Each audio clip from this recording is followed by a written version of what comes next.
దేశంలో నైరుతి రుతుపవనాల ప్రయాణం వేగంగా కొనసాగుతోంది. అండమాన్ నికోబార్ దీవులను నైరుతి రుతుపవనాలు తాకాయి.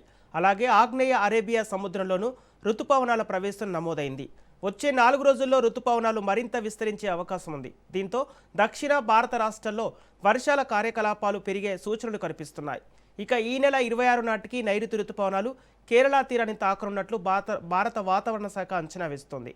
సాధారణంగా జూన్ తొలి వారంలో కేరళకు చేరే రుతుపవనాలు ఈసారి ముందుగానే ప్రవేశించే అవకాశం ఉందని అధికారులు చెబుతున్నారు.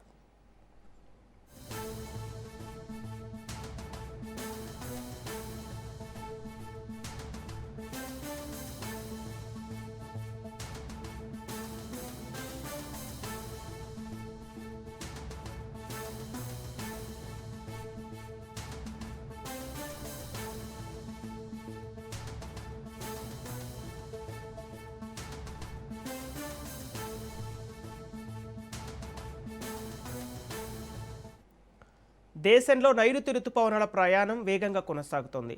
అండమాన్ నికోబార్ దీవులను నైరుతి రుతుపవనాలు తాకాయి. అలాగే ఆగ్నేయ అరేబియా సముద్రంలోనూ రుతుపవనాల ప్రవేశం నమోదైంది. వచ్చే 4 రోజుల్లో రుతుపవనాలు మరింత విస్తరించే అవకాశం ఉంది. ఇదే అంశానికి సంబంధించి పూర్తి డీటెయిల్స్ మా ప్రతినిధి కిరణ్ అందిస్తారు. కిరణ్, దేశంలో నైరుతి రుతుపవనాలు ఎప్పుడు ప్రవేశించే అవకాశం ఉంది? అప్డేట్స్ ఏంటి?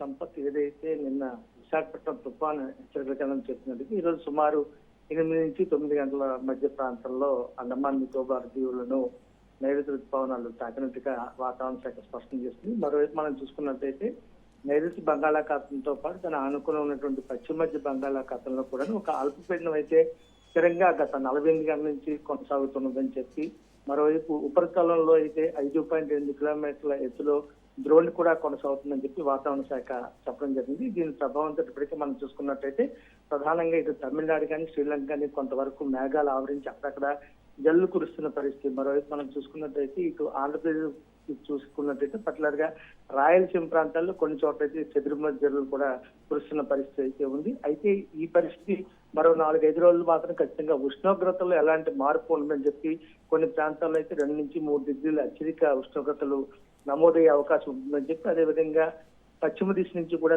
వడగాల్పులు ఎక్కువగా వేస్తాయని చెప్పి సుమారు గంటకి 40 నుంచి 50 కిలోమీటర్ల వేగంతో బలమైనటువంటి ఎదురుగాలు కూడా వీచే ఛాన్సెస్ ఎక్కువైతే ఉంటాయని చెప్పి వాతావరణ శాఖ స్పష్టం చేస్తుంది. ఇంకో పక్క మనం చూసుకున్నట్టయితే ఏదైతే ఇందాక మనం చెప్పినట్టుగా ఈ వెస్ట్ సెంట్రల్ బే కానీ మరోవైపు సౌత్ వెస్ట్ బేలో కానీ పూర్తి స్థాయిలో తమిళనాడు, అదేవిధంగా శ్రీలంక, మరోవైపు ఇటు ఆంధ్ర, ఒడిశా, అదేవిధంగా తమిళనాడులో కొంత ప్రాంతాల్లో కూడాను ఈ అల్పపీడన ప్రభావం స్పష్టంగా కనిపిస్తుంది. అయితే నైరుతి రుతుపవనాలు ఈసారి గతంతో పోలిస్తే కొంచెం అడ్వాన్స్ గానే ముందుగా రావడం జరిగిందని చెప్పి, సాధారణంగా మే మంత్ ఎండింగ్ లో వచ్చేటువంటి రుతుపవనాల కంటే కూడా ఈసారి ఒక 10-15 రోజులు ముందుగా వచ్చిన నేపథ్యంలో జూన్ ఫస్ట్ వీక్ ఖచ్చితంగా ఇటు ఆంధ్రప్రదేశ్ టచ్ చేస్తాయని చెప్పి చెప్పడం జరుగుతుంది. సంపద ఏది ఏమైనప్పుడు కూడాను ఉష్ణోగ్రతలు అయితే మాత్రం ప్రస్తుతానికి 4-5 రోజులు ఇలాగే స్థిరంగా కొనసాగుతాయని చెప్పి వాతావరణ శాఖ చెప్తున్న పరిస్థితి. సంపద.